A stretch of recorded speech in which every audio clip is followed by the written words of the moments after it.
year, but this is the first meeting in December, and this is always the time we do our organizational meeting for the Board of Commissioners, and we will start that now. I'll have called the meeting to order, and at this time, I would like to invite to the podium a guest of ours, Pastor Jason Yeats of East 10th Street Christian Church in Roanoke Rapids, to present our invocation. If you would like to join us with the invocation, please stand, after which we'll do the Pledge of Allegiance. So there's a story in 2 Chronicles 19 where a king of Judah establishes judges in the land to do good in the land. And I want to use part of that story to frame my prayer for you, men and women appointed to do a vital work in our community. So let's pray. Father God, you are holy and good. And according to your will, the men and women of this board are here to serve our community. From poor families to rich ones, from struggling homes to thriving ones, from the educated to the undereducated, from black skin to white skin and everything in between. I just want to say thank you for them. May they think carefully before making decisions, and may they remember not to make choices to please people, but to please you. Be with each of them in a personal way. Mr. Bryant, Ms. Brewer, Ms. Johnson, Mr. Smith, Ms. Davis, and Mr. Webb. Be with them in each decision and every conversation. May they fear you and vote with integrity. For as your word says, our God does not tolerate perverted justice, partiality, or the taking of bribes. Give them the wisdom they need and the joy that comes from serving. And I pray all this under the authority of your Son Jesus, who is not only Lord, but the smartest person alive today. Amen. Amen. I pledge allegiance to the flag of the United States of America and to the republic for which it stands, one nation, under God, indivisible, with liberty and justice for all. Thank you, Pastor Yeats, for being with us this morning. Thank you so much for that invitation. Board, at this time, it's your duty to select a chairman for the coming year. And with that in mind, as to the selection of a chairman, I will entertain a motion at this time from anyone who'd like. Mr. Chairman, I would like to nominate, Chairman Rock. At this time, Commissioner Burns. And Ms. Johnson, may I take that as a motion to select Mr. Bryant as chairman? Yes. Thank you very much. Is there a second? Second. There's a second. Mr. Webb. Mr. Smith, I acknowledge you. I move the nomination close on the I'll accept it. There's a motion to select Mr. Bryant as chairman for this year. All in favor, please say aye. Any opposed, likewise. Thank you very much. The second item on this agenda is the selection of a vice chairman or vice chair. And if I could entertain a motion from anyone at this time, floor is open. I move. No, All right, there's a motion to select Ms. Brewer as vice chair and a second. I will now take the vote on that motion. All in favor? Aye. Aye. Any opposed? Thank you very much. And with that, with no objection, the chair will adjourn the organizational meeting. And if you give us about 30 seconds, he and I are going to switch places.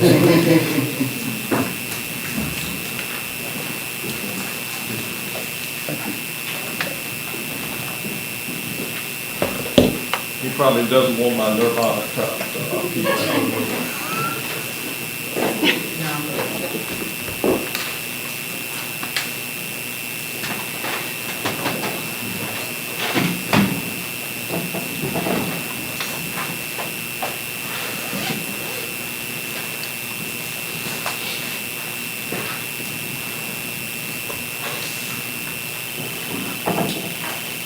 Now I know why it used to take my dad so long to do stuff.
Okay, I'm ready. Took a little longer than 30 seconds, and I apologize, but again, the Halifax County Board of Commissioners meeting will officially come to order at this time.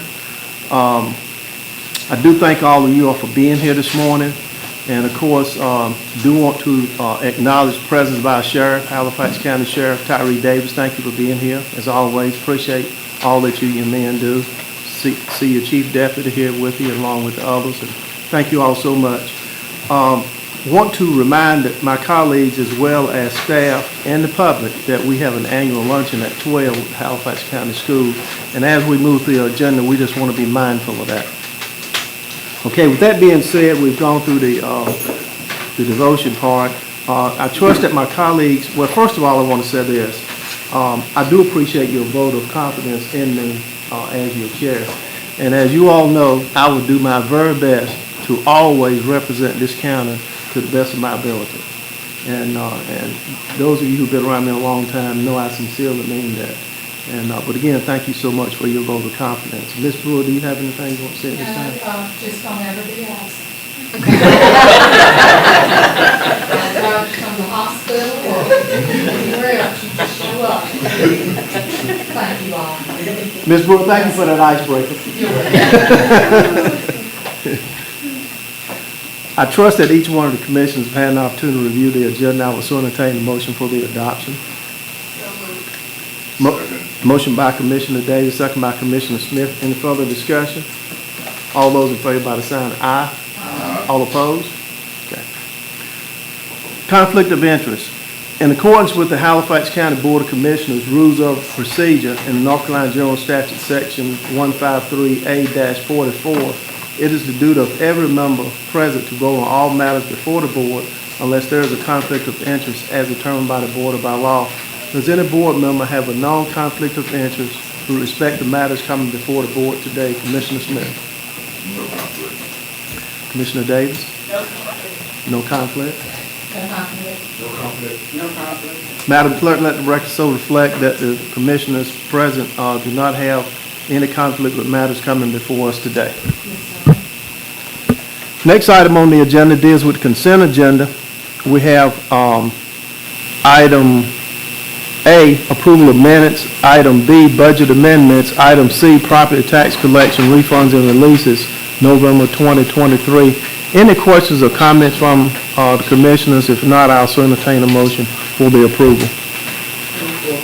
Second. Motion by Commissioner Johnson, second by Vice Chair Brewer. Any further discussion? All those in favor say aye. Aye. All opposed? Okay. Going to the next item,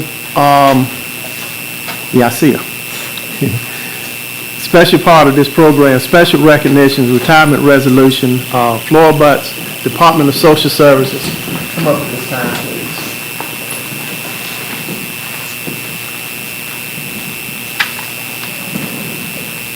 You know, Flora Butts is a special young lady to me. She knows that. And not just because she works for DSS, but because I used to work with her brother, Doug Hardy. And Doug and I worked together for a very long time, some 20 years, 25 years. And not only we worked together, but Doug was one of my best friends too. And Doug passed away some years ago, and I had the privilege of knowing his eulogy. And so, you know, I feel, you know, very fortunate to have to do that. And Doug just meant so much to me. Flora, her dad, and everybody in her family just meant well to me. So I feel very honored to make this presentation to you today. And you got some first coming here too, I want you to know. So we'll share this with the audience. Step over here a second, if you don't mind. And you'll have a chance to make some comments. And look, everything's all right. Resolution. Whereas Flora H. Butts decided to retire as an income maintenance caseworker too with the Halifax County Department of Social Services effective November 13th of the year 2023. Whereas she has spent 30 years in local government, Flora has also served in many positions of honor in the community and state, as well as being a dedicated public servant to the citizens of Halifax County. Now therefore, be it resolved that on this day, Monday, December 4th of the year 2023, The Halifax County Board of Commissioners did honor Floor Butts with formal adoption of this resolution to be recorded in the minutes of the meeting of this day. Vernon J. Bryant, Chairman, Andrew H. Wiggins, clerk to the board. At this time, I so make the motion for adoption of this resolution. Second. Motion made by Commissioner Bryant, second by Vice Sheriff Brewer. Any further discussion? All those in favor say aye. Aye. All opposed? Okay. Now, this is a first. And I told the county manager, whenever I leave as a county commissioner, I don't want these things. Anyway, Ms. Banks? Not that I won't leave anytime soon.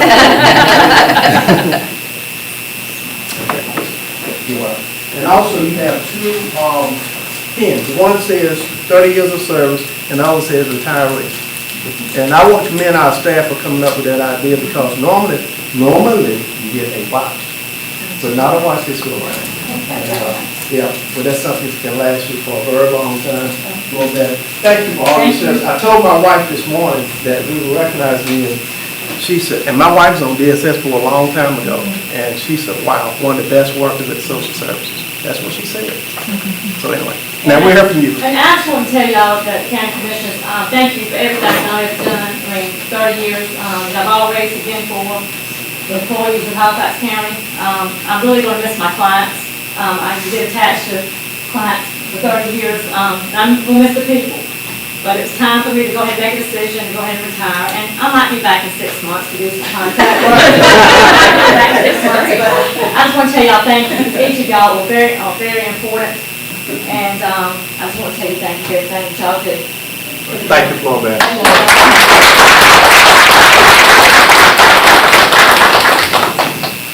And by the way, I forgot to tell you this. And you know what I'm talking about.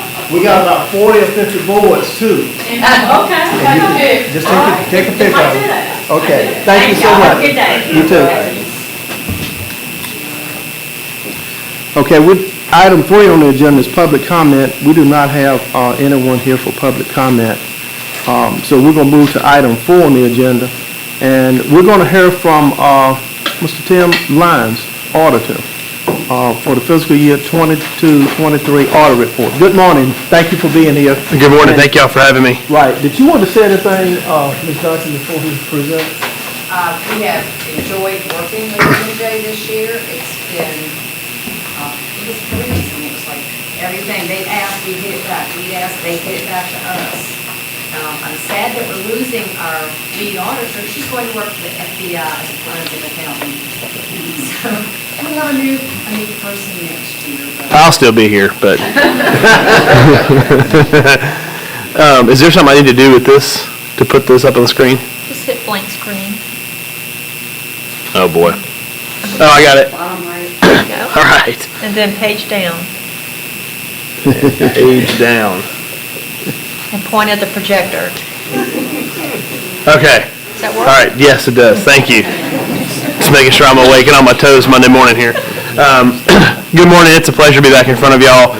I'm just going to take a few minutes here to go over the fiscal year 2023 audit that we conducted for Halifax County on their annual comprehensive financial report. You all have a copy of that on your desk this morning. So briefly, we'll go over the results of the audit, some financial trends and some ratios, and then some comments, recommendations, emerging issues we just want to keep you all aware of and abreast of. And certainly, if there are any questions as I go along, feel free to stop me and let me know. Just by way of reminder, my name is Tim Lyons. I serve as the engagement partner on the county's audit. Mullen & Jenkins considers it a privilege to serve Halifax County. Serving governments is a big part of what we do, and serving governments in North Carolina continues to be a growing part of what we do, and we appreciate the opportunity to work with the county. Every single one of our audits goes through a quality control review, so when myself and the other members of the engagement team, when we get finished and I've signed off on everything, it goes to another person in our governmental practice to review and sign off to make sure that we've done everything that we need to do. That was done by Brian Nicholson, who is another partner in my office. And then as Mary mentioned, Cynthia Bigger has been the senior associate on the engagement for the last 2 years, and Cynthia is leaving M&J and beginning a career with the FBI in January, so we will miss her, but we will find Mary a suitable replacement to work with on the day-to-day. of the audit. The results of the audit, these two bullet points, the two main bullet points here kind of cover the overall objective of the audit. The financial statements that you see in front of you in that big thick booklet are the responsibility of the county's management. We were engaged to audit those financial statements and to render an opinion on those financial statements. We have to conduct our audit in accordance with auditing standards generally accepted in the United States, as well as government auditing standards. And we always point out, we do not audit the financial statements of the ABC Board. The ABC Board has a separate audit.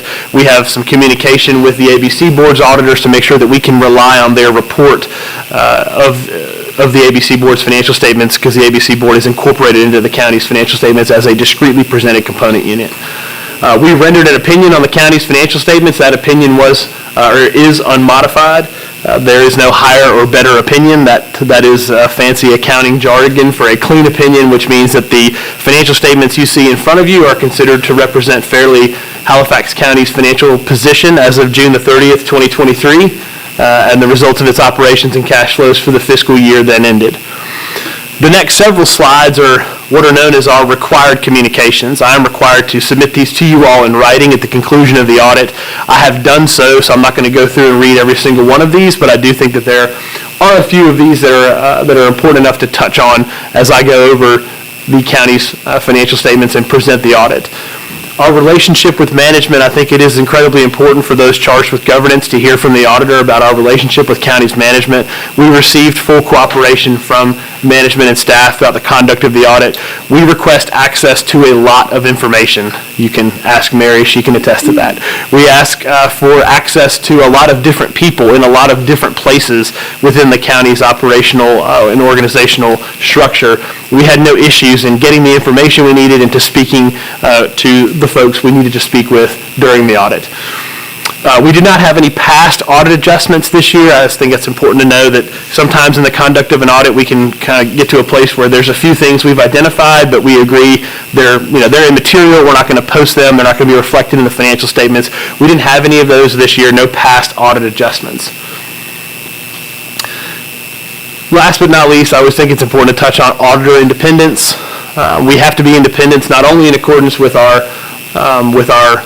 ethical procedures, our ethical guidelines, as laid out by the American Institute of Certified Public Accountants, but also we have to there are even more stringent rules because of the audit being conducted in accordance with government auditing standards. We meet all of those requirements, and so we can say that we are independent of the county and can render an opinion on the county's financial statements.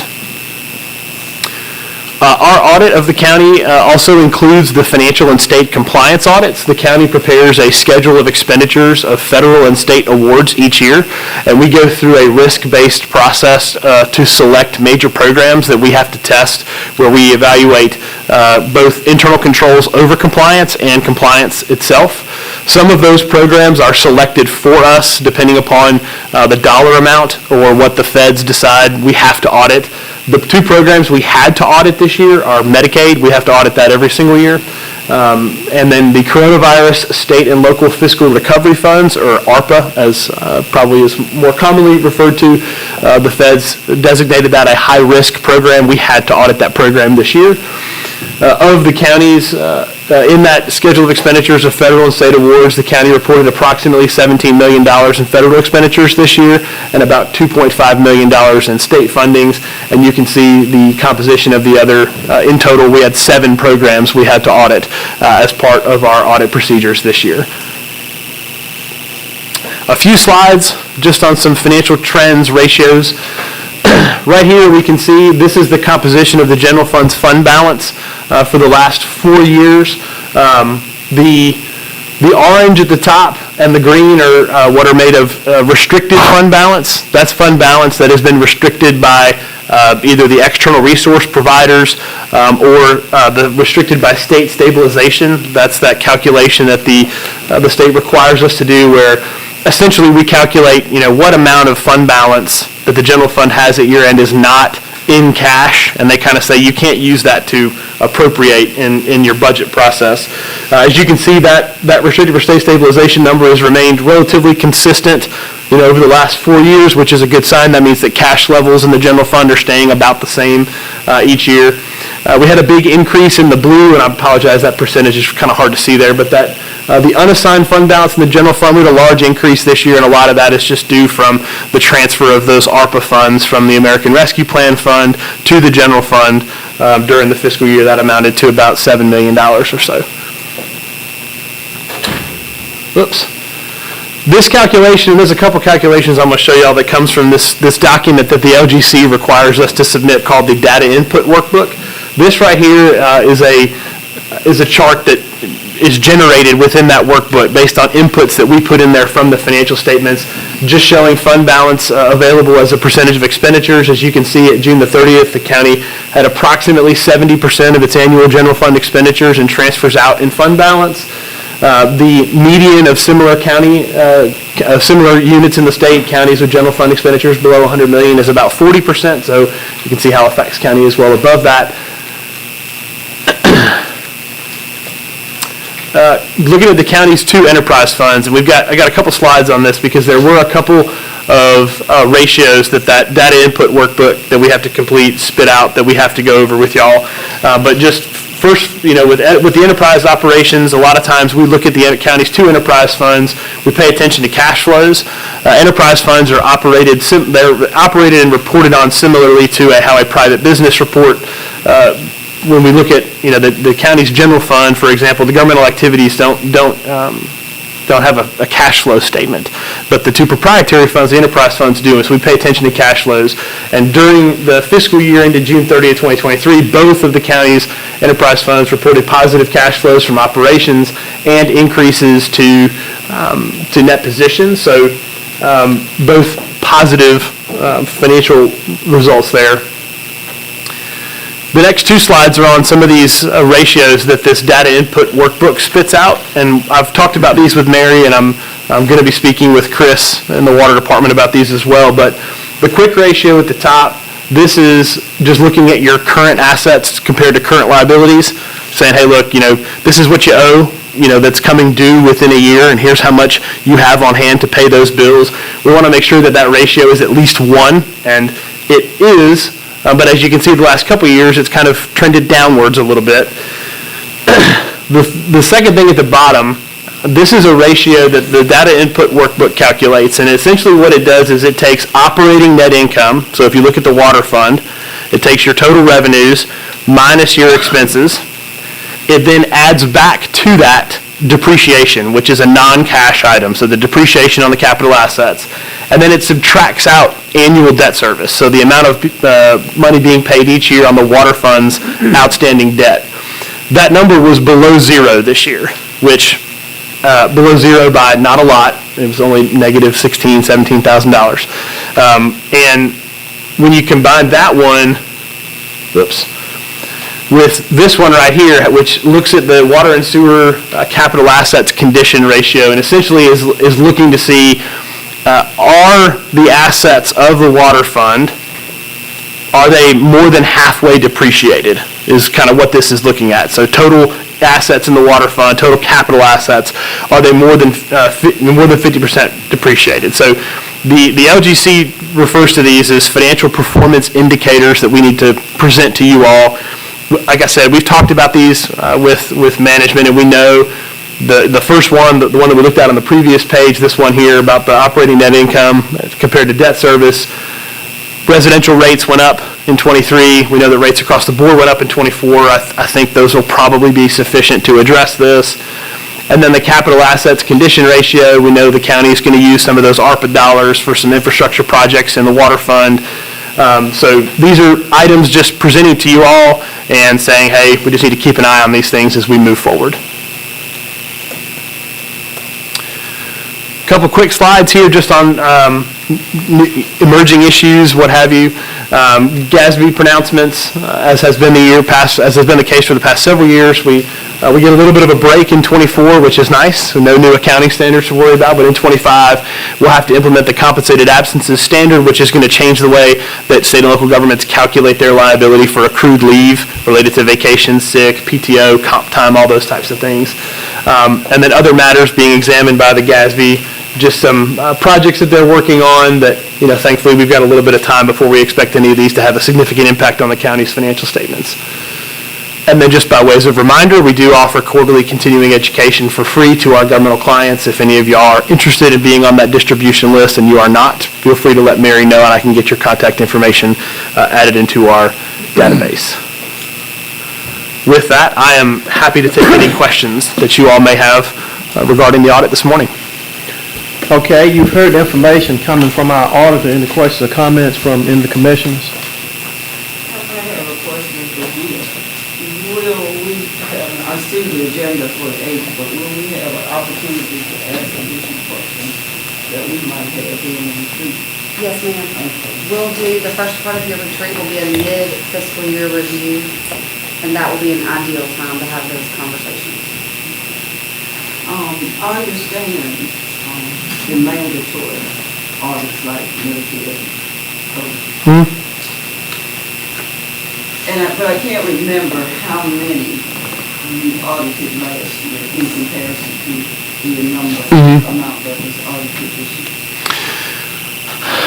If I remember correctly, I think we either had 5 or 6 major programs last year. It's kind of fluctuated because we have to test, on the federal side, we have to test at least 40% of your total expenditures. And then it's the same on the state side. Then there's some differing dollar thresholds where any program on the federal side that spends more than $750,000 a year, we have to audit those programs at least once every 3 years.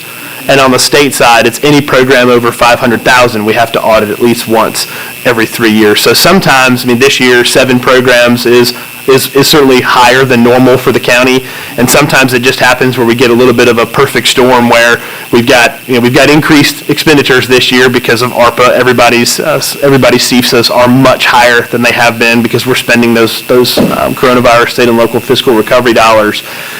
But then when you combine that where we have a program the feds are saying you have to audit this one, even though we may have audited it last year, we don't get any leeway. We have to look at it. But then you combine that with a program that maybe we audit on rotation once every 3 years, and now it's popped up again. We've got to look at it again. So it's called major program determination. It's a fairly involved process we walk through each year. But I know this year there were certainly more single audits we had to do than we have in the past. That's what I thought. That's why I asked that question. If you go back to your slide that addresses fund balance available as a percentage of expenses, just go over that again for me. Sure. So essentially what we're looking at here is at June the 30th of 2023, we're looking at the general fund's fund balance, and we are removing from the total fund balance things that are restricted, like the restricted for state stabilization calculation, or other fund balance that the general fund has that is restricted, and there are rules as to how those dollars can be spent. So then we're saying, okay, what is total fund balance minus those restricted components, and then we're comparing that total to annual expenditures in the general fund. And essentially what that tries to look at, the GFOA recommends you should have 3 to 4 months-ish of fund balance, of your annual expenditures in fund balance. Essentially what they are wanting to make sure is you don't want to get to a point where you don't have any cushion to withstand, shocks in the timing of your revenue receipts. With local government, obviously, some revenue streams are relatively consistent throughout the year. You get your sales tax distributions in North Carolina Department of Revenue every month. Whereas property tax collections, there's a whole bunch that comes in one time of the year, and then you kind of have to use that to pay for your expenses all, throughout the entire fiscal year. So they look at this ratio here to say how much do you have in fund balance to kind of withstand some of those timing fluctuations that can occur in your revenues. Got it. I have other questions, but I'll wait until Okay, thank you, Commissioner Johnson. Very good questions. Anyone else? Okay, if not, we do need a motion to just accept the fiscal year 2022-23 audit report. So moved. Motion made by Vice Chair Brewer, second by Commissioner Johnson. Any further discussion? All those in favor say aye. All opposed? Okay. Thank you, sir. Thank y'all. Appreciate you. Okay, at this time, Ms. Duncan, we'll hear from you about the audit contract for June 20th, 2023 amended.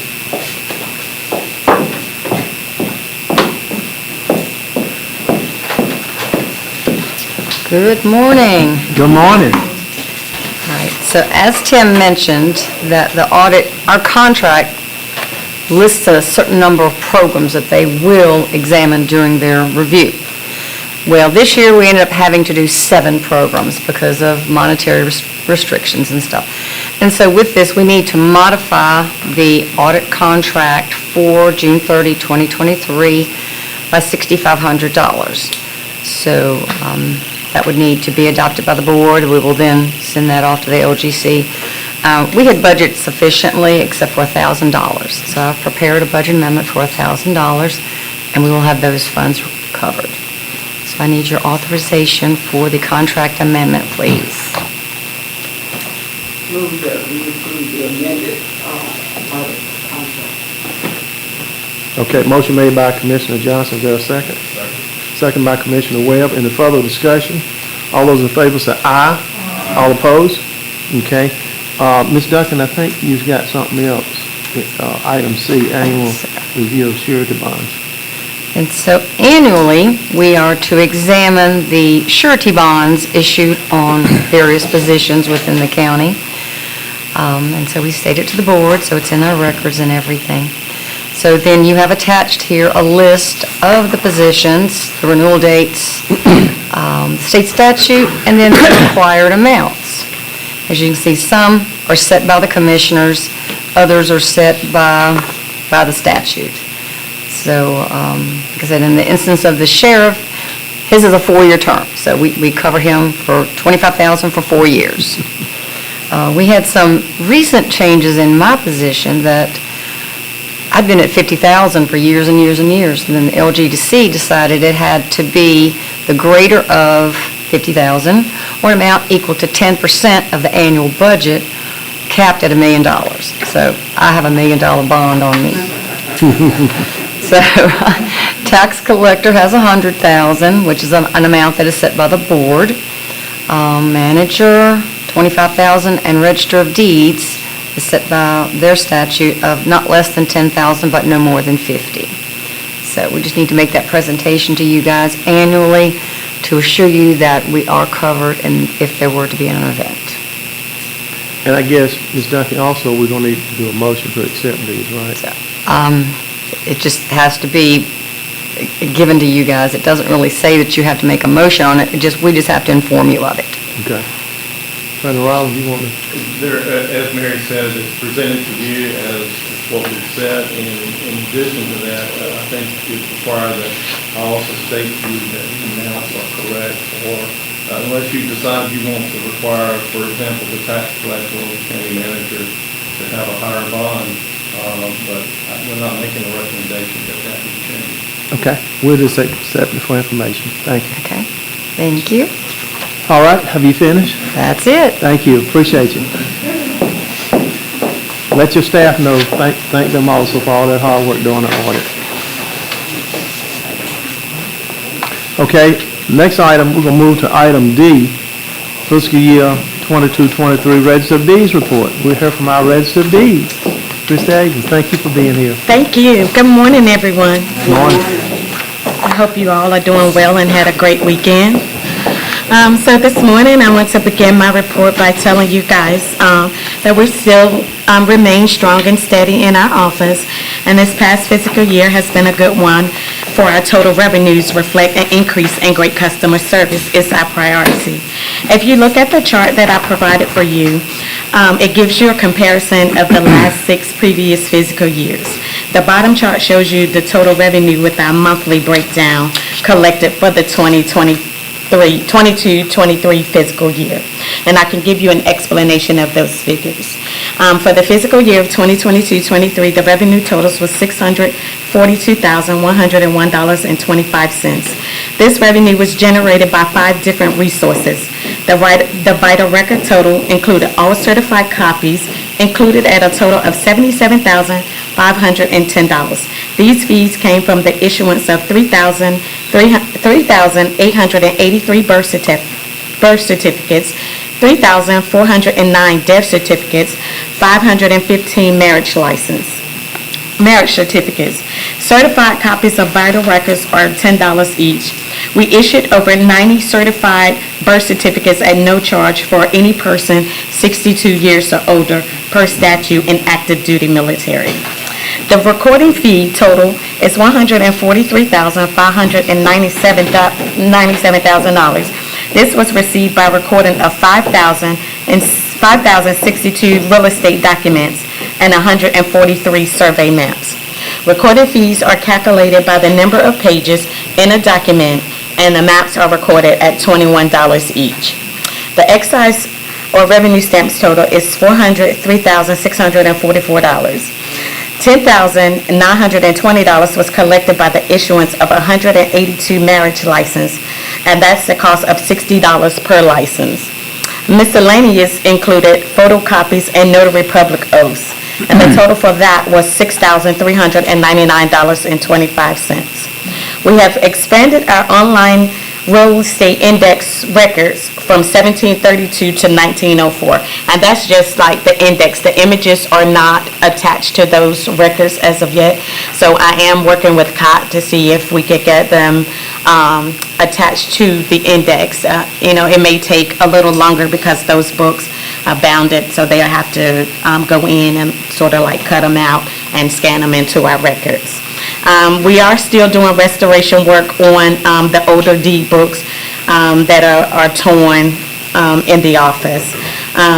We still continue in the statewide birth certificate program and the NC DAVE death certificate programs. I am very proud of our office. I consider it an honor to finish up my second term as your Register of Deeds. I also appreciate my staff that help me offer great customer service to our citizens. And I also want to thank you guys as my county commissioners, Dia and Glenn, for all you guys' help during this fiscal year. So that's all I have, unless you have any questions. Okay, any questions, Ms. Avis, our Register of Deeds, or comment?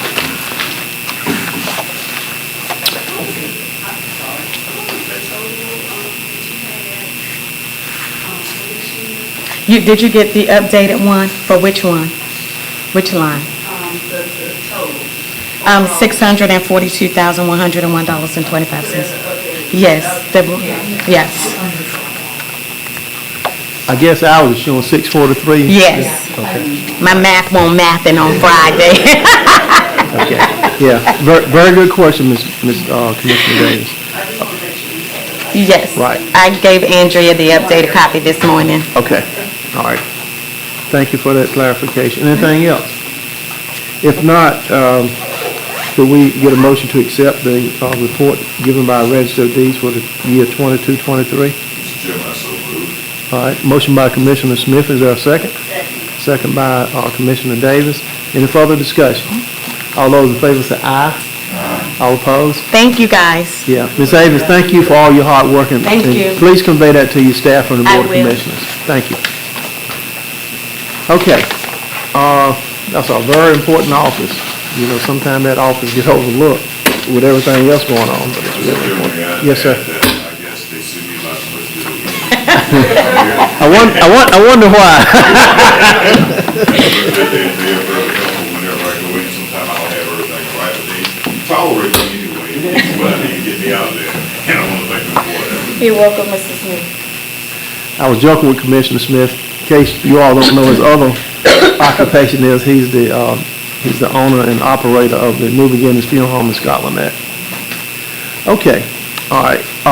Next item on the agenda, item E, 2023 late exemption and exclusion application. We'll hear from our tax assessor, who's going to be a busybody, Mr. Lynch.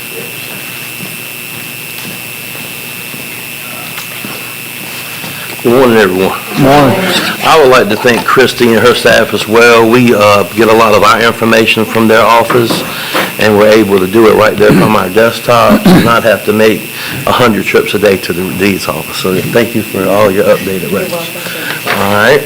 So I come before you with 2 agenda items today, with my first agenda item having a few different applications under it. So hopefully you've had an opportunity to review the late applications, the letters that accompany them, explaining why the applications were late.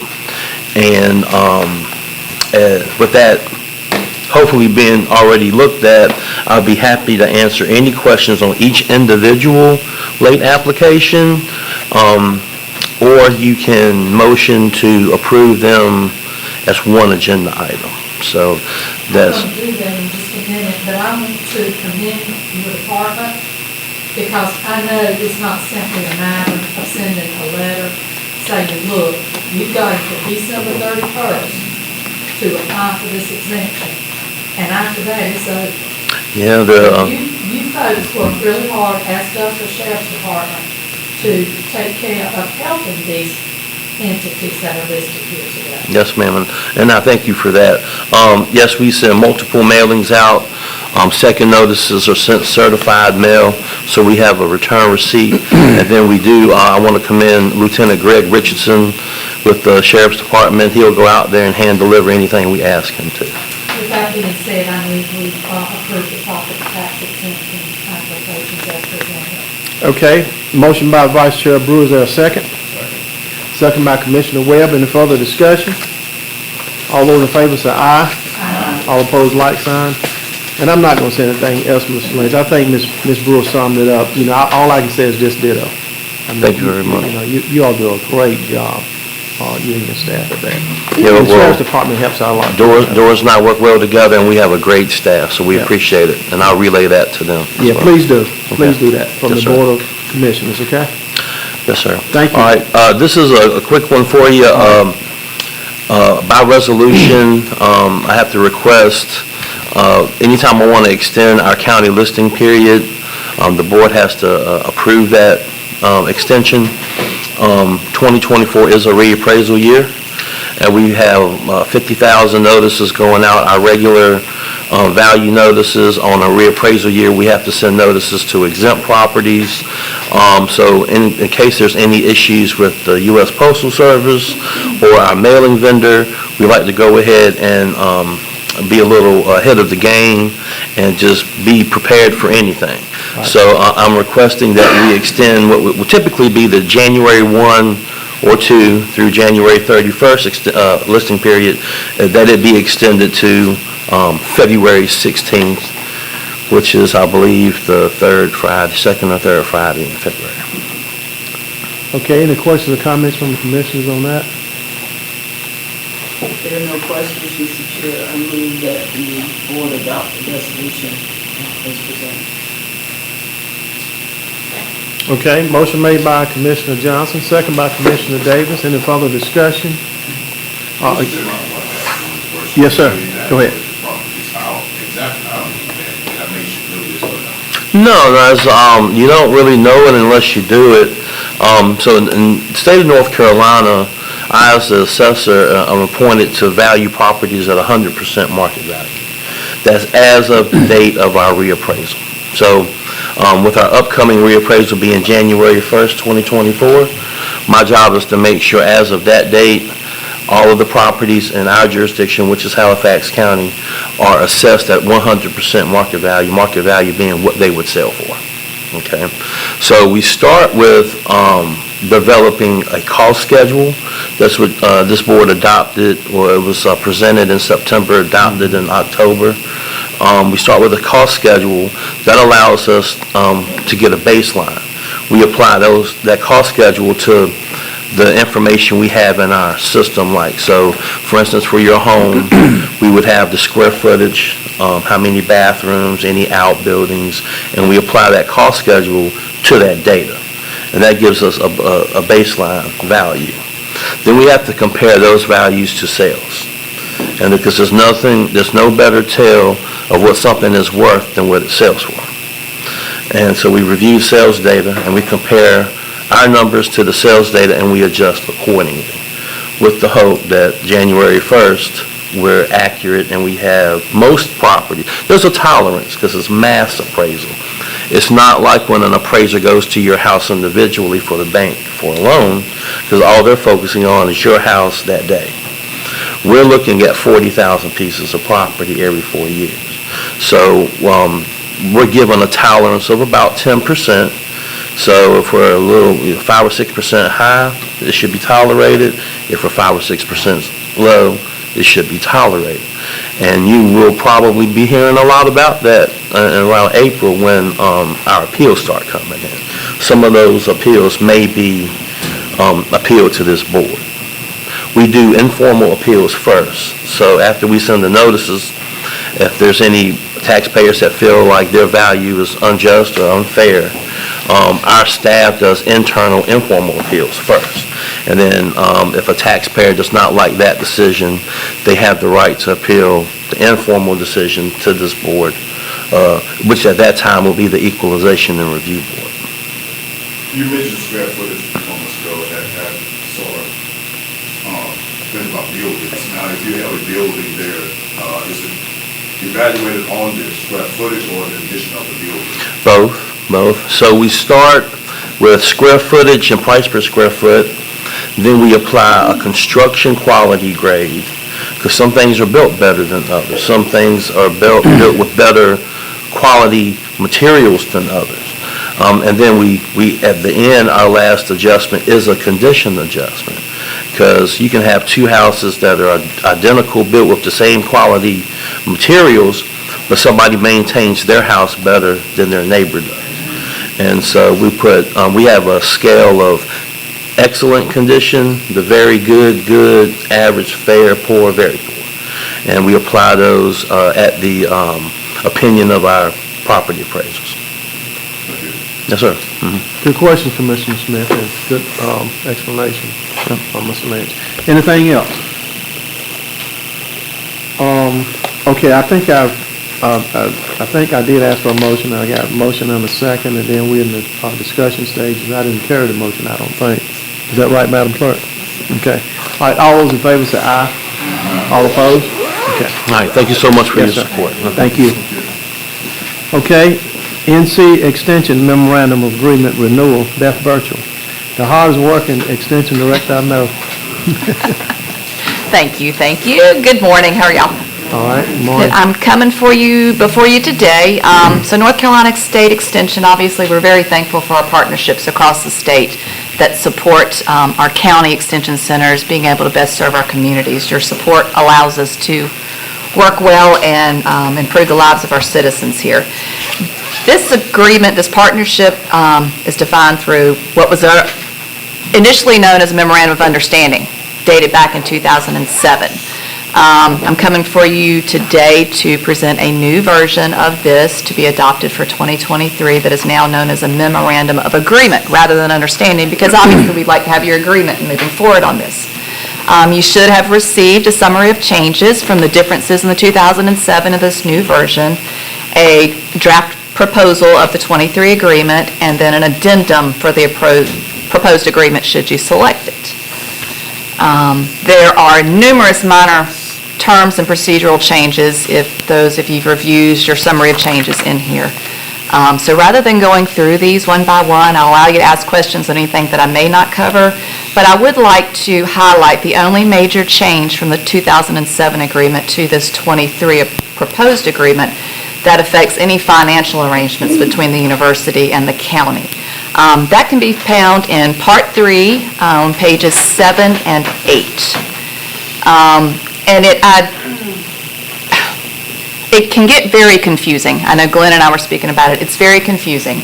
But basically determines they would like, the university, when I say they, I'm referring to the NC State University, would like to default to what they consider a lock-in provision on salary and benefits. And that primarily is because it is just easier bookkeeping-wise on them. That means that 100% of our county extension staff that is partially funded by the university, anytime the state gives raises, cost of living raises, salary raises, the county 100% matches that. It is much easier on their end, bookkeeping-wise, in their financial systems. The other option is what's considered a non-lock-in provision, which is what Halifax County currently is operating under. That means the university COLA raises and salary increases are allocated to the percentage currently, and this is where it gets sticky, the current percentage that the university is paying that employee. The county then elects to be able to pay salary increases and COLA raises on the county portion of that employee. So ideally, you'd like 50% split between employees, or we have some dual county agents that would be third person, a third, a third, a third. And they get a little skewed in the addendum. It shows what current percentages are. That does not force the county to honor any raises that they would implement. It allows you to award raises and COLA increases as you see fit on our percentages. It leaves them separate. I have no preference. The university has no encouraging preference. They just chose to do the default to the lock-in provision because it's simpler on them on paperwork-wise, is my personal opinion, and I think that is the case. So today I am asking you to consider this draft proposal for your approval, and then choose whether or not you would select the non-lock-in provision that the addendum provides, or default to the proposed simple agreement, if that makes sense. As clear as mud, I know. Do you have recommendations? We are currently the non-lock-in provision. I'm not aware of any current issues on that situation. Right. I don't see why you would change it. Might be a better question for the county manager. Okay, all right, That, Ms. Denton. true. I prefer the non-lock-in version. It gives us more upfront knowledge of how to prepare our budget, and it gives you more control over how you're going to manage the salaries for the county's portion of those employees that are partially funded by the county and other ones. So I prefer to stay with the way we're doing it now. Non-lock-in is what we're calling it. Yes. Okay, all right. Colleagues, any questions or comments? I have one question. Okay, Yes, ma'am. Ms. Johnson? This was ratified after 2007. What is the period of time from 2023 to what period? So, it's technically supposed to be reviewed annually. Obviously, since the 2007 gap to 23, that's what, 15 years, it has not been done so. We've had a change in administration at the university level, and they have taken it upon themselves to revamp that so that at least annually, there will be an informal review process between county management and NC State Extension. There should not be any formal changes unless there are major changes that affect financial implications such as this going forward. Come back. Yes, ma'am. Anything that would be a major financial impact would be reviewed for adoption between county commissioners. And Ms. Johnson, there's a provision for that informal review annually. Yes. By management, and if there were some proposed changes, we have to come back. Yes. Any changes would have to be brought before you. Good question, Ms. Johnson. Okay. Anyone else? All right, if not, still need a motion for that, request for the approval to accept the updated 2023 memorandum of agreement with also the, what do you call it? Addendum for the non-lock-in provision is what I'm hearing. Okay, all right. All right, motion made by Commissioner Johnson, second by Vice Chair Brewer. Any further discussion? All those in favor say aye. Aye. All opposed? Thank you. Thank you. And let your staff know we appreciate all their hard work as well. Thank you very much. You all thought I could come up with some. What? We didn't make the motion right? No, you did. Oh, okay. I thought that was excellent. Oh, okay. Because I confused him when I was trying to explain it to him, I think. That's quite conversation. All right. Are you all okay? We'll take a break in a little bit. Can we roll on a little bit longer? Okay. All right. I see my lookalike over there shook his head. Yeah, we dressed alike today.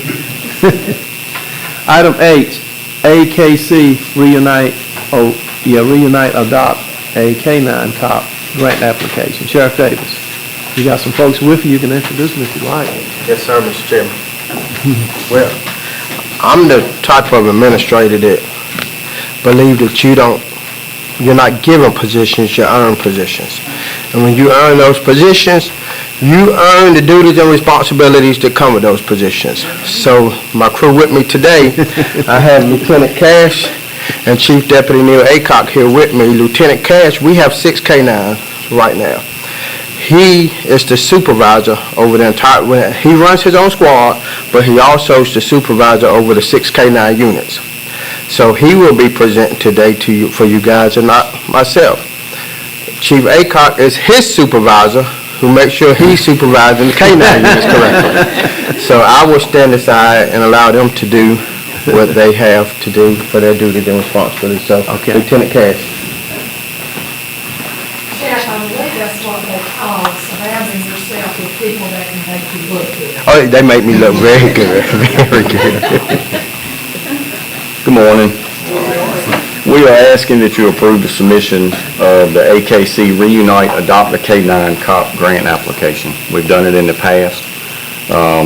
We have 6 K-9s. We have 2 that's got some age on them. Eventually, we're going to be looking to the future to replace those 2.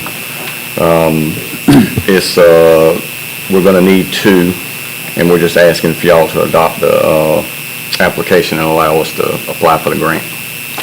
Okay. All right. Chief Deputy, you have anything you want to say before we? He said it all. Okay. All right. Thank you, Lieutenant Cash. Yes, sir. We'll hear from our county manager at this time. I think she may have something she needs to add. Okay, from the funding perspective, first of all, we love our canines. Oh, yeah. Wonderful. This is a grant that has a match requirement, a cash requirement. If there's grants that don't have matches, we can approve it internally. Several years ago, we adopted a policy that if there's a match required, it will come to the board commissioner. So that is why you're seeing this one today. The match of this grant is for $8,000. It's not currently budgeted, but I do recommend that if you choose to approve it and allow the submission of the application, that the $8,800 come from, they have 2 federal asset forfeiture accounts. Both have well over $100,000 in them, so this will be a good source. I'm not taking all your money, Mr. Chair, but this will be a good source to pay for out of that pot of money to not take from general fund. Right. Sheriff, you okay with that? Yes, sir. With that money, it will not take a hit on the county's budget, and you can use that money as long as you're doing stuff to fight drugs, and these K-9s would do that. So. And I understand more's coming. And more will come after that. So that's a wonderful thing. Yeah. So it's a good use of those funds. Appreciate all that you guys do. You're working, Sheriff. We appreciate you. Thank you. And your men too, and women. Okay. With that being said, anything else you all want to say? If not, I'm gonna ask for a motion from the commissioners. Just thank y'all for what you do. Thank y'all too. All right. With that being said, can I get a motion? So moved. Okay. Now, as far as your motion, Ms. Brewer. Well, I'm asking, what I'm asking though, the amount that she was talking about, do we need to make that a part of the motion too? It is not listed, but I certainly can. I move to approve the request for the AKC Reunite Adopt a K-9 Cop grant application, and also for the funding of $8,800 to go toward that grant cost for the county. Was that it, Ms. Is Benson? that okay, Mr. Attorney? From the asset forfeiture fund. From the Fund 172. Thank you. 172. Okay. All right. Well, All right. Motion made by Vice Chair Brewer, second by Commissioner Johnson. Any further discussion? And there's a lot to say. Yeah, a lot to remember too. Glad you said it instead of me. All those in favor say aye. Aye. All opposed? Okay. Yes, ma'am. Commissioner Davis, go ahead. As long as it's allowed, they'll retire with the handler that has them now. We've historically, the commissions have historically approved that. That comes back to the board. It'll come to you. Yeah. Look, we love animals. The chairman's in love with animals. They know that too. And the commissioners too. But anyway, thank you all for all that you do. We love the K-9. Y'all know that. Thank you. Thank y'all. Appreciate you, Thank Lieutenant. you. Chief, Sheriff. All right. Next, we'll hear from Shay Briggs, Halifax Health Department, with the clinical fee adjustments and new fees. Good morning. Good morning, Commissioners. How are you all today? Doing good. You have anyone you want to introduce to us that's with you, maybe?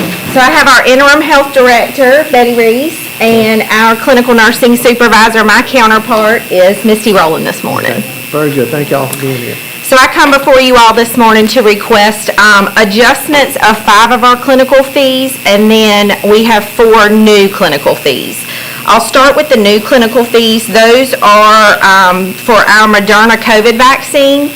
So the first one is for 6 months to 11 years. That's $145.21. And then the second is for Moderna 12 and over. That is for $148.87. With the commercialization of COVID vaccine following the state funding and federal funding that we received, we purchased this vaccine to be able to give to the community. We also were awarded as a bridge access provider that will allow us to provide vaccine to individuals 19 years and older who are uninsured or underinsured free of charge. So we'll be able to cover all citizens regardless of payer source. The other 2 new fees that we have is for a respiratory panel, $143, and a strep culture for strep throat, which is $48.07. We are a primary care provider for children ages 0 through 20.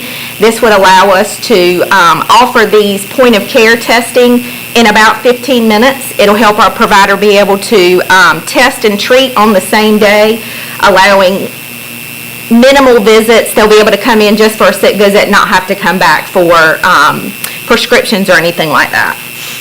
So those are the new fees.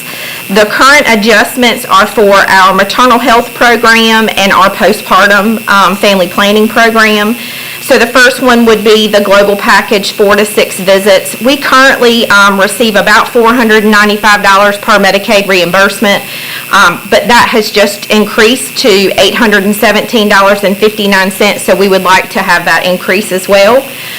For the global package, 7 or more visits, that is now, we're being reimbursed $1,111.67. That's up from $693. We do pregnancy risk screening for prenatal and postpartum patients. The prenatal reimbursement for that we are requesting is $73.50.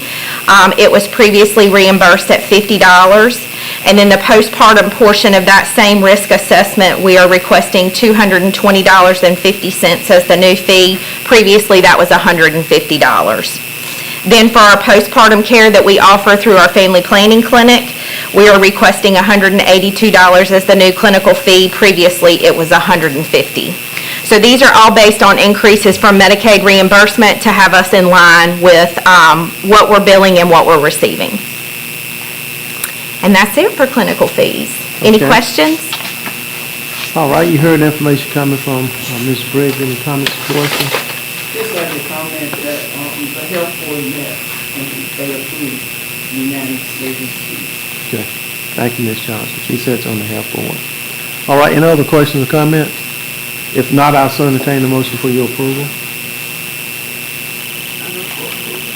Motion by Commissioner Davis. Is there a second? Second by Commissioner Smith. Any further discussion? All those in favor say aye. All opposed? Okay. Thank you very much. Appreciate it. All right, we'll hear from Mr. Buddy Wren, Emergency Management Coordinator, Emergency Management Performance Grant, item J. Good morning, sir. Good morning, Chairman, Commissioners. Hopefully you received this as an attachment in the agenda. Each year they modify the application a little bit. It's pretty streamlined now, pretty straightforward. As we understand it, each year they provide this CMPG grant available to us. We apply for it. Matching funds are usually in kind, meaning salary and fringe, matched by the county. I think it's an incentive overall to the counties to provide emergency management at the county level, but this kind of incentivizes us to do so. But I think it's pretty straightforward. If you have any questions, we can address them. Otherwise, I'll ask for a motion to accept this grant to be provided at the state level. Okay, questions or comments? Just one comment that, if there's an in-kind of $40,000. Right.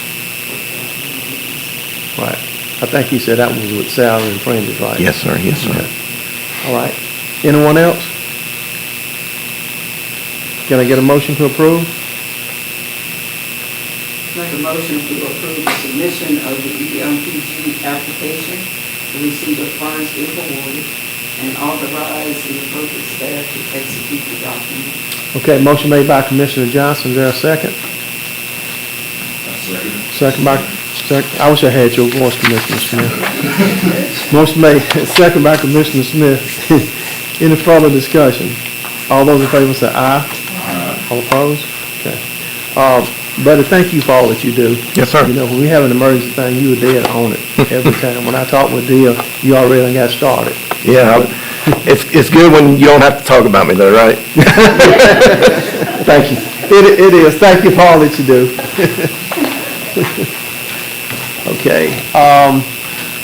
We're going to hear from Ms. Scott, and then we'll take a break. Ms. Scott, you're going to be talking to us about the Halifax Community College Water Loop Project. Yes, sir. You should have in your package a memo and some supporting documentation for this request. So Golden Leaf awarded Halifax County $350,000 to offset anticipated funding for construction of water improvements at Halifax Community College. And so the college also received a legislative appropriation for about $1.9 million to help with the cost of that overall project. So one of the things that we need to do in conjunction with the Golden Leaf grant is to, and this project overall, is adopt a project budget ordinance, which is included in your package and in your information. And basically, this project budget ordinance covers the amount of funds received from Golden Leaf, that $350,000. And just for information, there is an administrative agreement that has been prepared to outline the responsibilities for the college in the administration of this project in relationship to this grant that is attached in your package as well.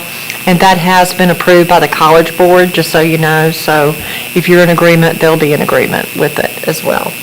Okay. So the request today is approval of the grant project budget ordinance and just your review and approval of the administrative agreement for the project. Oh, Well, I'll add to that, Go Mr. ahead. Chairman. Yes, sir. You all may know this already, but I actually prepared the administrative agreement very similar to what we have in place with other grants, where we are the pass-throughs of the grant, including school projects. So I'm glad that the HTC Board of Trustees has approved that we do need that to be approved by you. And more importantly, for marriage purposes, the grant project ordinance for $350,000, so keeping the fee and disperse the money pursuant to that administrative. okay. Ms. Brewer is also on that board. You have any comments, Ms. Brewer? No, I'm just glad to see it moving ahead. It seems like it's been Forever, yes. And it is very much needed. Yes, yes. We're excited. Hopefully that will pave the way for future growth, because whether you know it or not, the Advanced Manufacturing Center, the size of that facility was downsized from the original plans because of water capacity. So it does affect the growth at the college. Just important for you to know that.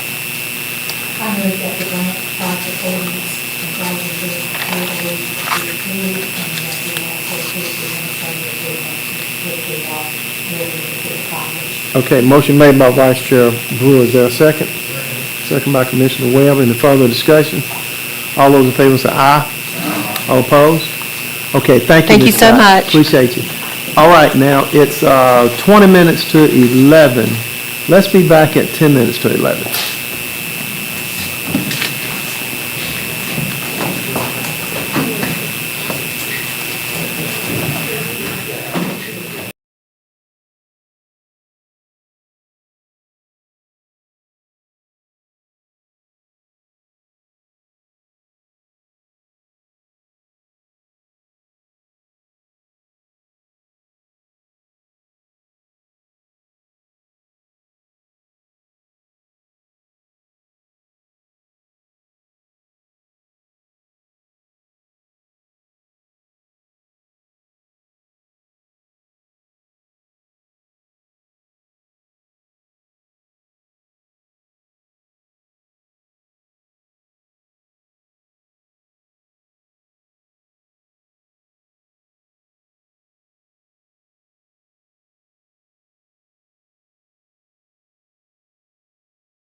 which deals with the reconveyance of Weldon Middle School property to the Weldon School Board of Education.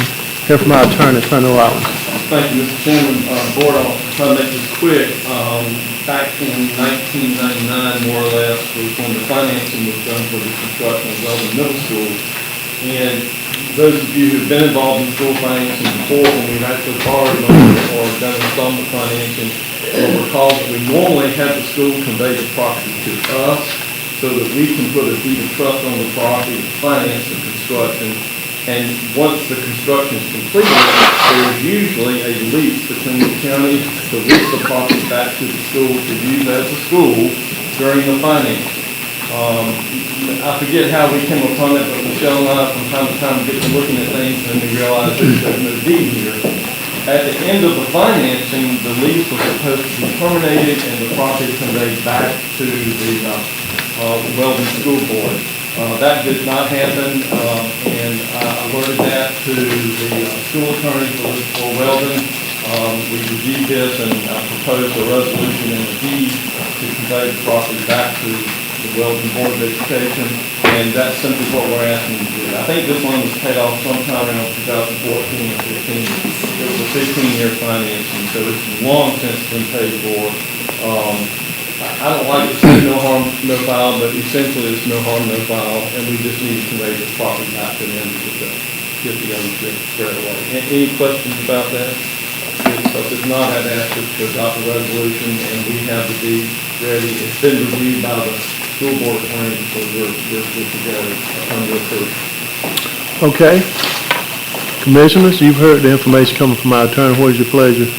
I move the resolution be approved since I called immediately when we got our package last week and said, please tell me what's going on. And it became very clear that 2014. I'm glad I was out that day. You were out that day, that's okay. I move the resolution be approved. Okay, motion made by Vice Chair Brewer, second by Commissioner Johnson, and I'm sure Ms. Mosley took real good care of you. She did, Yeah. perfect. Also, I want y'all to note in this, and I'm gonna carry the motion, but there's a person, Ms. Johnson, named Eugene Bryant, that was the chair of that board. Did you see that? Okay. We gotta go with that. Right. I see Attorney Williams shaking his head. Yep. That was my brother for you all who didn't know that. I'm sure Neil Laycock knew that. Okay, all right. All those in favor of the motion say aye. Aye. All opposed? Okay. Now we're going to board appointments. Item 5 on the agenda.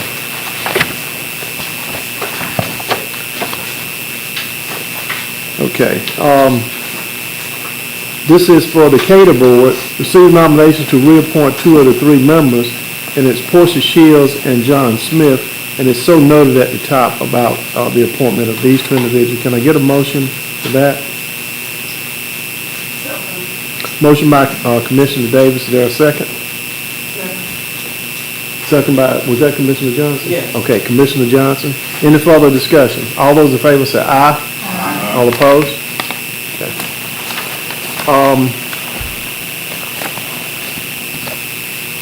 The next one is the Four Rivers Resource Conservation and Development Council. We'll leave that open. We got to receive a nomination to appoint a commissioner or representative to fill that vacant position that was previously held by Commissioner Manning. So we'll just hold that open for right now. And then, is that the last one? Okay. Thank you, Madam Clerk. But you can see we do have other vacancies on other boards, particularly at Board of Adjustments. I think, Mr. Silver, do you sit on the Board of Adjustments? No, sir. You sit on the Planning Board? Okay. All right. But anyway, the Halifax County Board of Adjustments have vacancies on that, and we need to try to recommend someone for that. And, there are other boards too, as you can see, Littleton Board of Adjustments, and I think the Weed Control Council has a vacancy on it too. Okay, all right. Okay, moving right along. The next item is item 6, Economic Development Report. Ms. Scott. Good morning again. So included in your update recently there is an overview of the Golden Leaf Shell Building Pilot Program. You may recall that in previous meetings and reports, I reported that the General Assembly has provided $10 million to implement a shell building pilot program. They provided that funding to Golden Leaf, and that we're one of the 7 counties targeted for this program that can help increase the number of shell buildings. The purpose is to increase the number of marketable shell buildings in a community. And there's $3 proposed for every $1 in state match, and up to $2.5 million per community. It all depends, of course, on the final number of applicants, because you divide 7 into 10 million, you're not going to get 2.5. So we don't know what that final applicant pool is going to look like.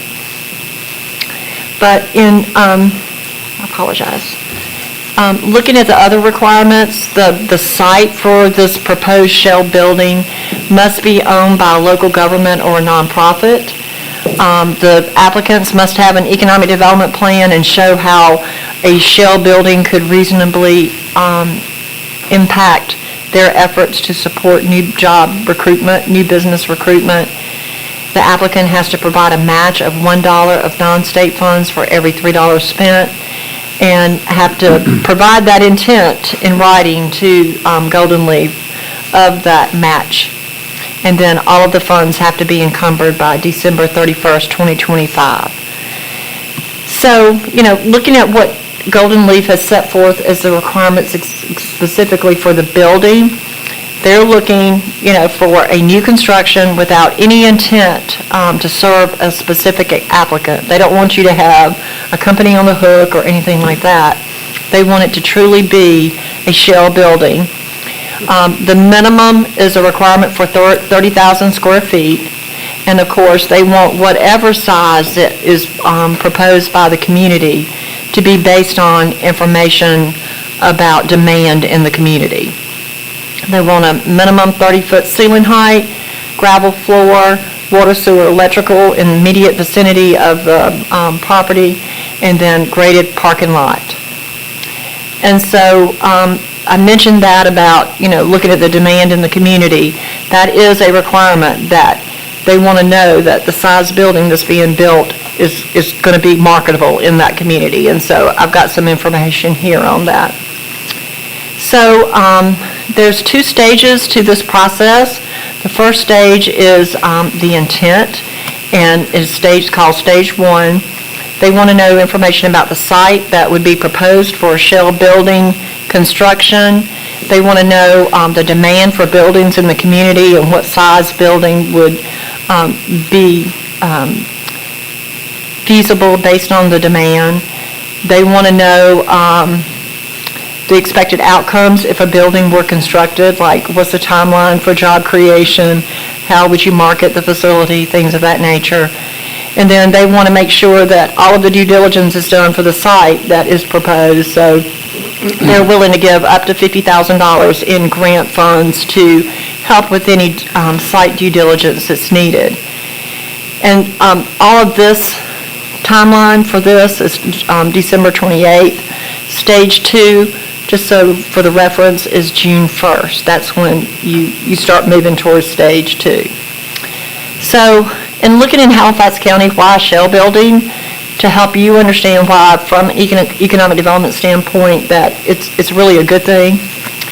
Our recruitment efforts are definitely impeded by the lack of available buildings. We don't have any marketable industrial buildings at this point in time. We get inquiries, if I had to guess, and I have these written down because I did an analysis to see what would be the best size for us.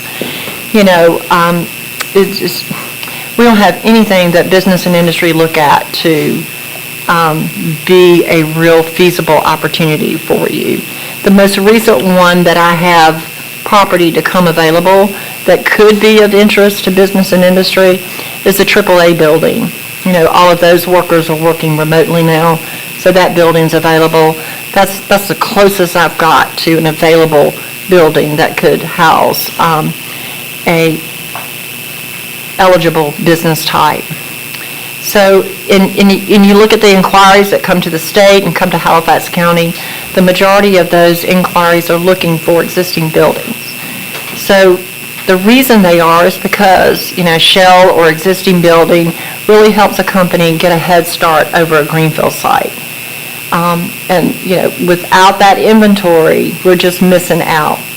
And it's an opportunity to create new jobs and investment and increase the tax revenues for the county. And our opportunity is, several years ago, we worked with a company called Empire Foods. We were going to build a building for them and lease back to them. We had an agreement in place to do that. And so we have a pad-ready site that is ready for construction of a building. It's zone light industrial. All of the basic landscaping on the site is complete. There's parking for 100 employees already existing. There's water, sewer, electrical, and fiber infrastructure in place. Natural gas can be extended to the property.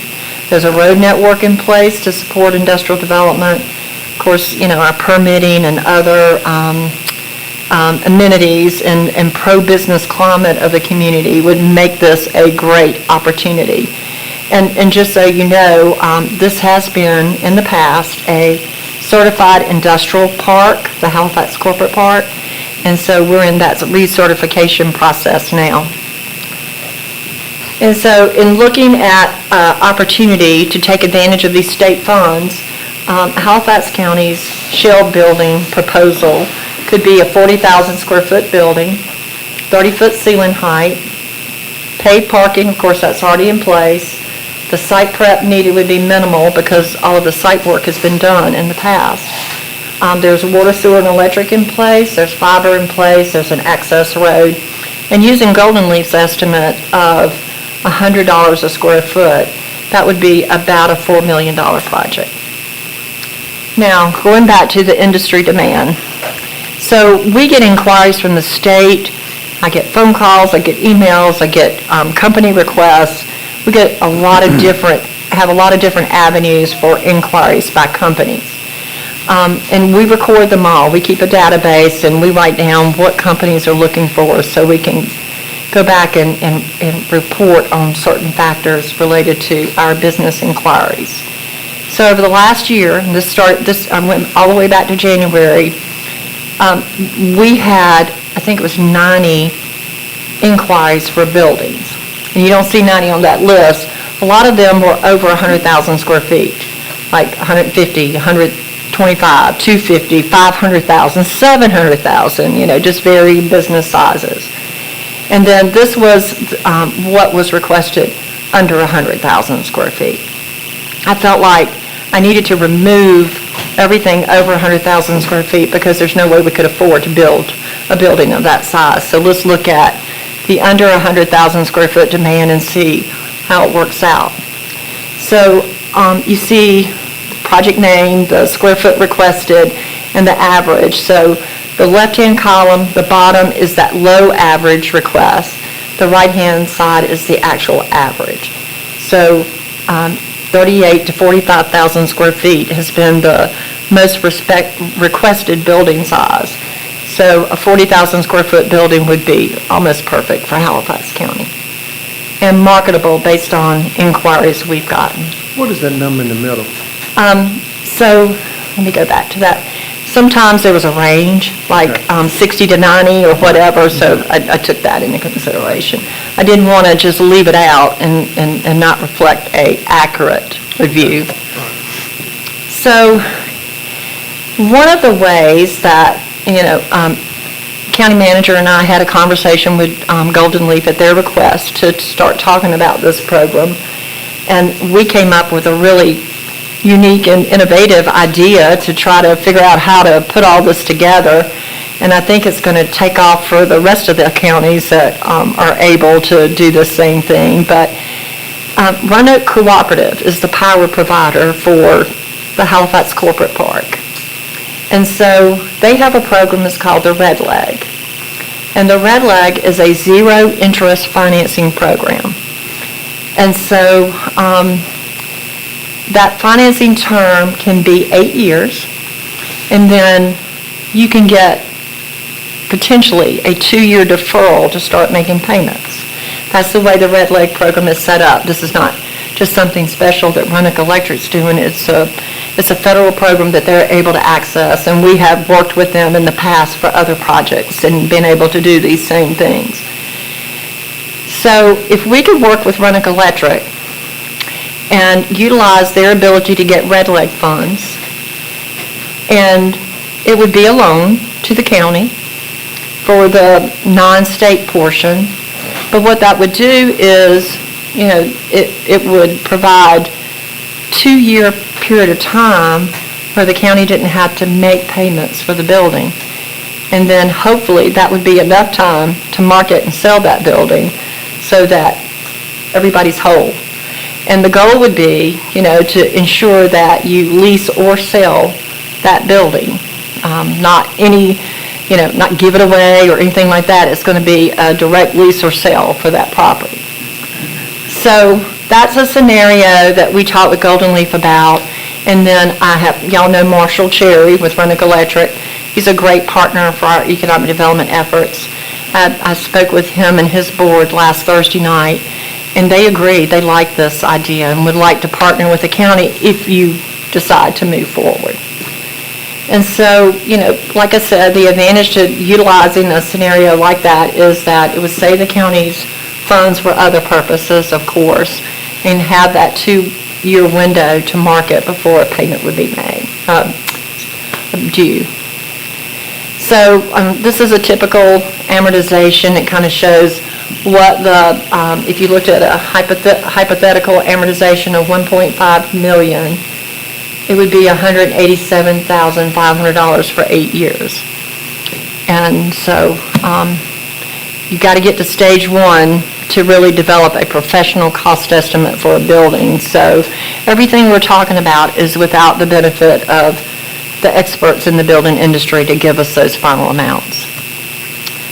So in summary, my reason for being here today and talking with you about this is I think we're ready for a shell building at the Halifax Corporate Park.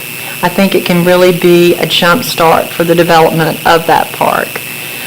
If you look at the Halifax Industrial Center, which is where Reesers is today, there was a 50,000 square foot shell building constructed at that industrial center that while Reesers didn't end up there, they ended up in Halifax County because they came to look at that existing building. And so they liked what they saw and ended up building a facility, buying land and building a facility. And so there's an example of a shell building in which the county supported many years ago before I came to work here. And I actually worked with the Regional Economic Development Group that recruited PCB to this community because that was an opportunity for Halifax County to be able to get that project because of that shell building and being able to take advantage of JDIG funding that the state could provide to PCB for those upfits. And so this, in my history as an economic developer, this is over 30 years, this is the first time there's ever been state monies to build a shell building that have been offered, as I'm aware of. May have been some legislatively directed funds, but this is the first time Ms. Scott, I'm aware. So when that building was built that we have here in Halifax County, that I think Reese is located in, that was built through county funds? Yes, there was a partnership with county funds and Halifax Horizons. Okay. Yep. And so, it really can be an attraction for business. It can help us attract a company that, can locate here and create jobs and investment, and, it helps them accelerate their whole setup process in the community and reduces their construction time, which is beneficial for them. And, it gives them the ability, because it's a shell, to customize the building to meet their specific needs. They still have that ability to customize the interior and some of the flexibility that comes with the exterior as well. It's a cost savings to them for the most part. Buying existing real estate is generally cheaper than construction. And then, of course, having a shell building in the corporate park can really help us, I think, in boosting the economic opportunity there. And of course, there's a lot of work that we'd have to go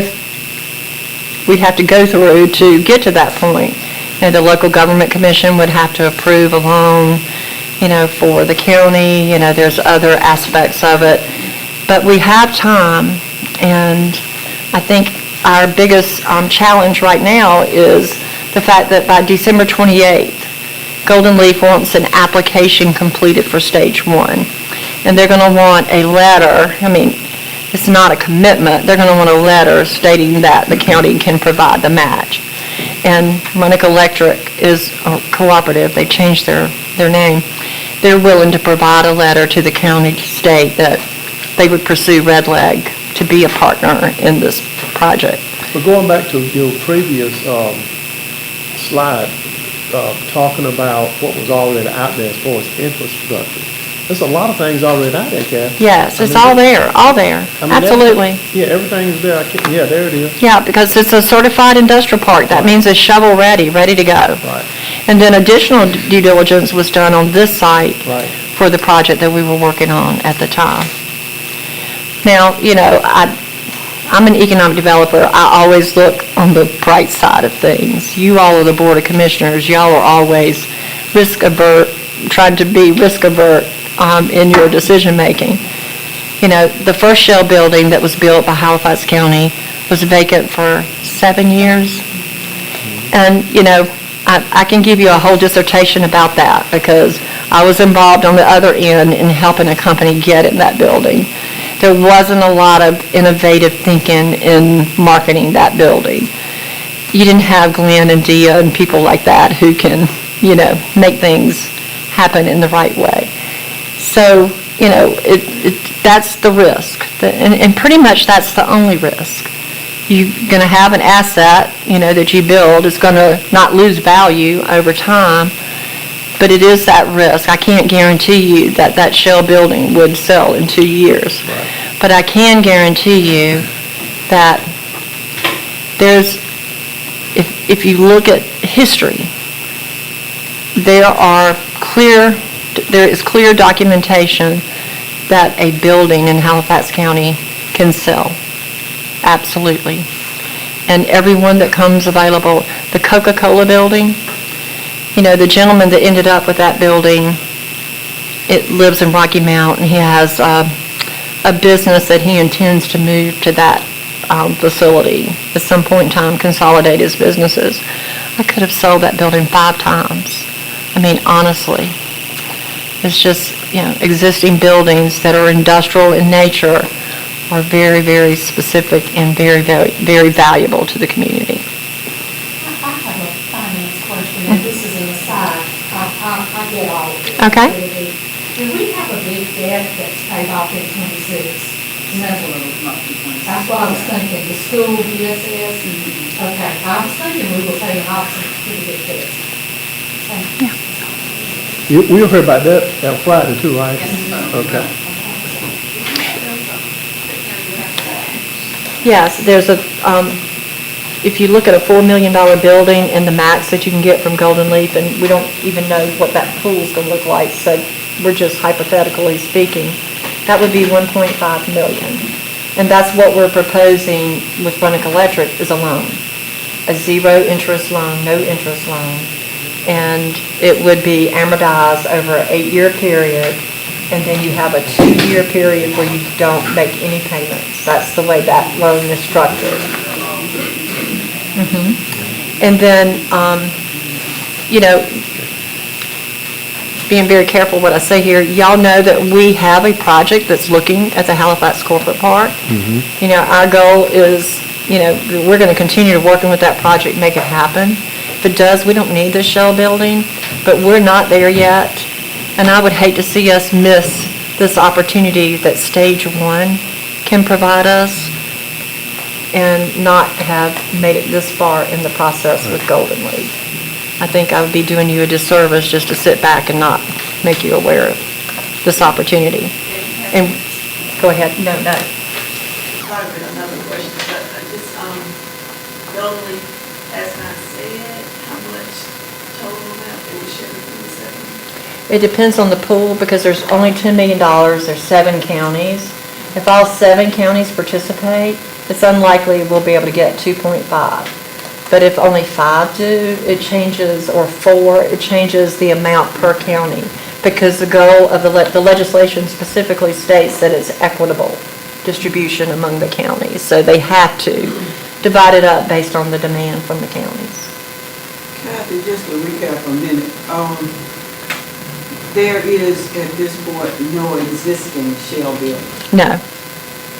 And one of the specifications from Golden Leaf is that there should be or had to be existing shell building. No. So, okay. So No, it doesn't have to I be. misunderstood what you said, and that's what I want you to clear up. No, they want to know that there's not other marketable buildings in the communities. Okay, and you verified that? Yes. There are none? Yes. What may have confused you was they want to know that you've not got some company already in the pipeline. Yes, that's, yeah. That want to build this building. Right. That can't be the case. It's got to be a true shell building. Exactly. Or an opportunity that may come down the road. And so, as I mentioned, by December 28th, the application portal is now open for Golden Leaf to make the application. It's a relatively middle complex application, meaning it'll take a little time. And, you know, what they're looking for in that Phase 1, Stage 1 is information about the site, all the due diligence that's been done to date. They want copies of it, they want everything. And according to Rennick Electric, any amount of money that we would need to apply for to do any due diligence, as I go through the guidelines that they want that we don't have, which would be very little, that can come from the North Carolina Electric Membership Cooperative, not from Halifax County. They have funds set aside for due diligence for this property, this site. So if we, this other property or entity that has expressed some interest, if that comes to fruition, then we can just pull out? Yes. Yeah. Yes. Okay. And we'll know by June. Okay. Yeah, we will definitely, I'd say first quarter of next year, we'll have a clearer path to the steps that we're going through to make that project select Halifax County. So Kathy, what do you need from us today? I need your approval to move forward with Stage 1. I need approval of a letter that will accompany the application that says that you would, provide the match for the Stage 1 and the bigger project. Okay. It's not a commitment, but it is an indication of your interest and your willingness to move forward. Okay. We can stop anytime.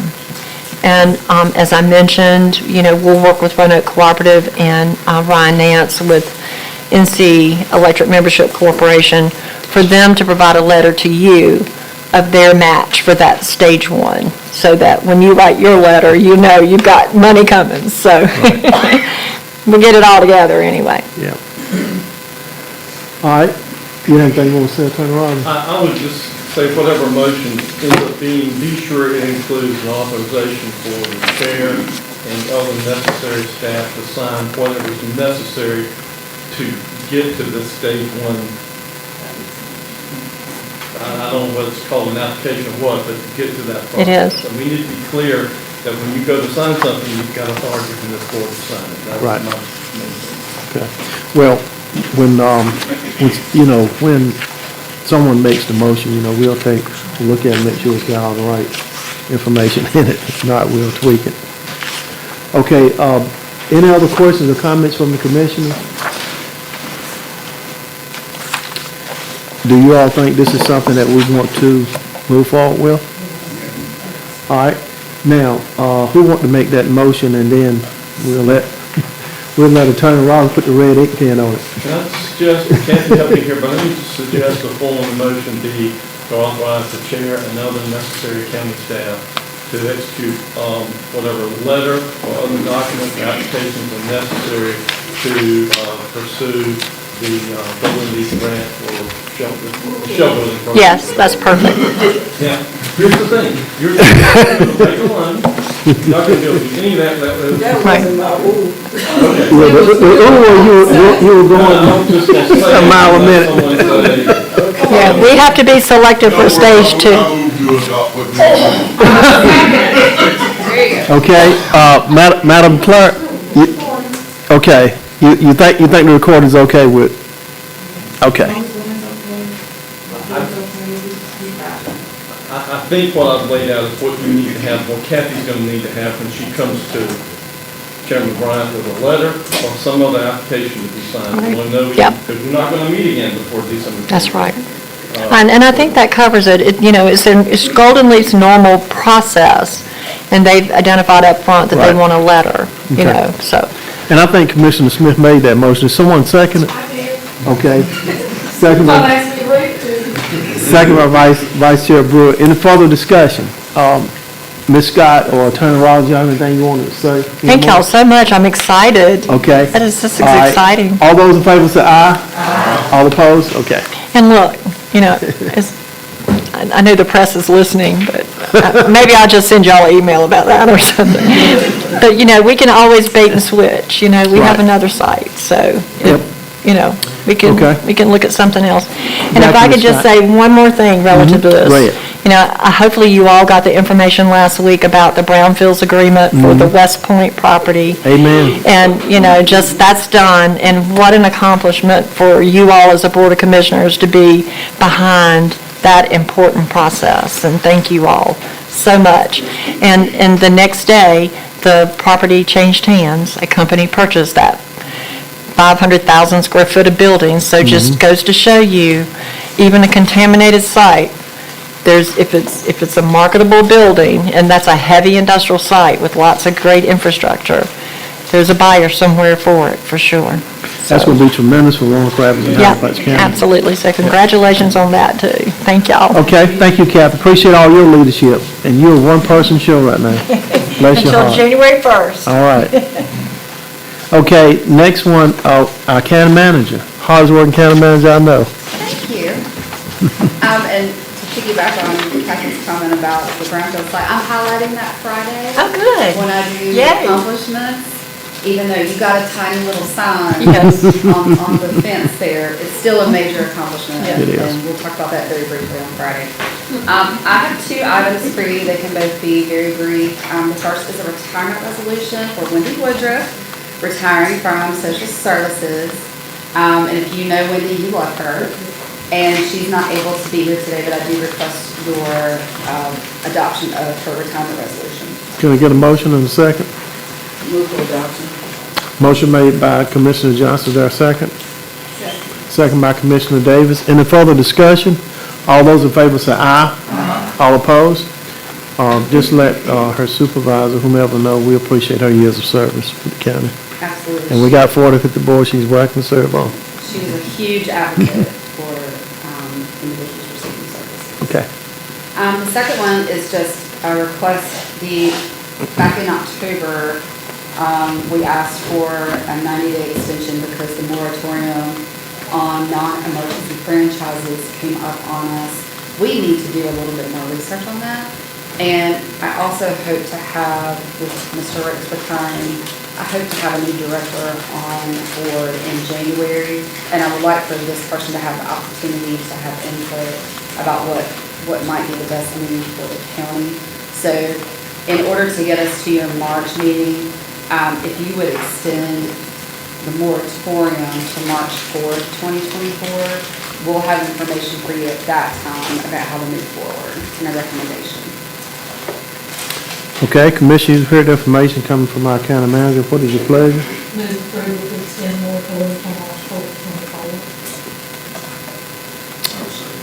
2024. Okay, motion made by Vice Chair Brewer, second by Commissioner Smith. Any further discussion?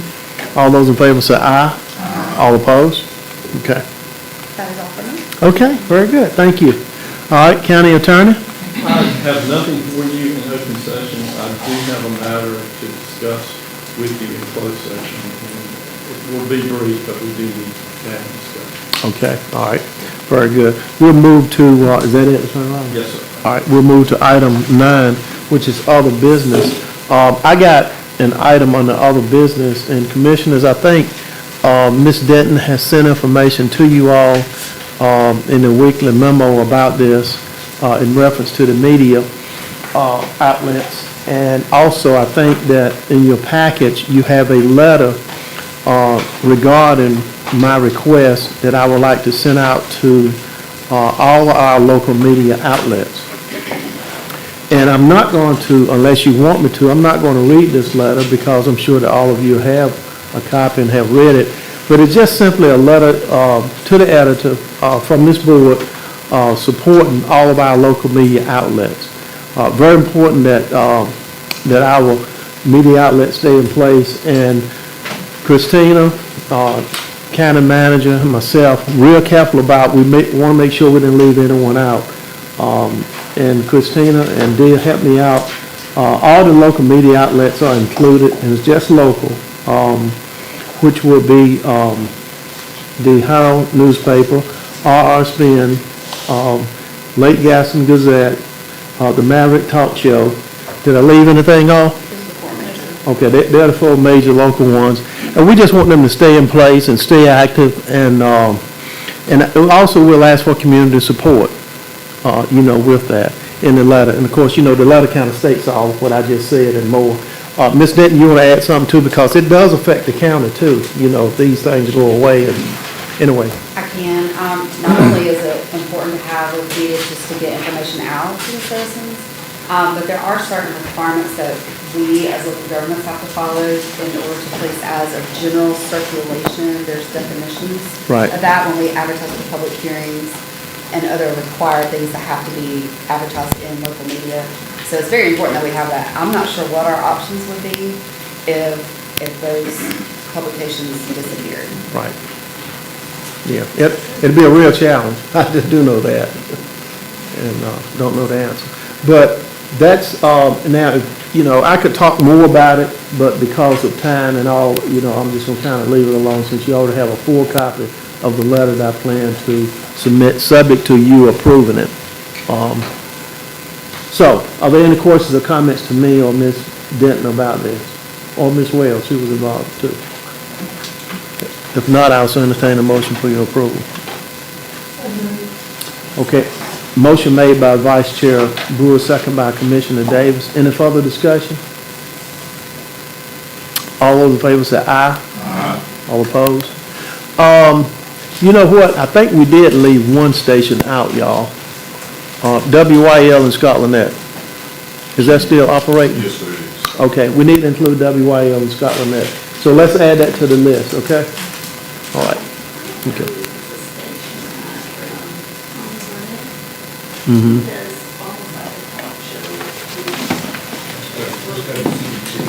I think I have that. We have a media listing. Right. I think we have to. Let's include that too. We'll do it to our entire local. Right. Yeah, let's do that. Thank you, Commissioner Davis and Commissioner Smith for bringing those out. Because when you're doing something like this, and we all know our intentions are real good. But if you leave something off or somebody out, here we go. Yep. So that's really important. Thank y'all for bringing that out. So we just add them to the list. And if I need to sign another one to that effect, I can do it even before I leave today if you need me to. Okay, thank you all so much for that. I do think that that's real important, and, if we can keep those local media outlets going. All right, with that being said. Mr. Joe, before we leave other business. Yes, sir. I'd like to, and I mentioned this one time before, and I don't want to make it sound like just riding horses to the ground, but truly, Mm-hmm. I'm kind of concerned that I never see them anywhere, and I think, young lady over here sometime back, she sent me, something stating where they are, and it seems that they're sort of in one location. Now, they have this travel bus, Mm-hmm. and it was kind of my understanding, maybe I misunderstood it when I was there that day when they came down to present it in Scotland Net. Mm-hmm. The bus will be traveling in different areas. I saw the bus come through Scotland Net one day, but I didn't see it stop. Right. I've not seen it at our place there in Scotland at the town hall at one time. And where they have a station is well and good, maybe. But I was kind of of the understanding that it would be throughout the county, serving our citizens. Right. And as I said, station, I think somewhere in Halifax there, I can't remember exactly where, that was sort of a station. People from our end of the county, a lot of them that need this service, cannot get it. Right. And it kind of concerns me a little bit that, you know, and like I said, there again, maybe I just misunderstood what the presentation was that day and what was said. But, is there any way you can find out, or, you know? Yes, sir. Yes. Yes, sir, you got the county manager here shaking her head. She definitely will look into it and get back with us on that. Probably include something maybe in the weekly memo or something like that, let us know the update on that. Will that be okay with you all? Okay. Right. I will definitely, share. Thank you, Commissioner Davis, for doing that. Yeah, she sits on the local trillion board. But Ms. Denton gonna check into it too, though, so. Yes, sir. Between the two of them, I'm sure something's gonna happen. Okay. All right. Anything else on the other business before I go into closed session? 'Cause I know y'all got on your mind, same thing I got on mine. Okay, anything else? If not, I'll entertain a motion to go into closed session. Madam Clerk, approval of the closed session minutes, right? And then Attorney Rollins? To have a privileged conversation with the attorney that will also involve confidential and proprietary information of an outside party for that meeting. Okay, Ms. Scott? Just that. Okay. Ms. Denton? Okay, all right, can I get a motion to go in closed session for those matters? Motion made by Commissioner Davis, is there a second? Second. Second by Commissioner Smith, any further discussion? All those in favor say aye. Aye. All opposed? I'll let Madam Clerk put the, and y'all please stay in your places and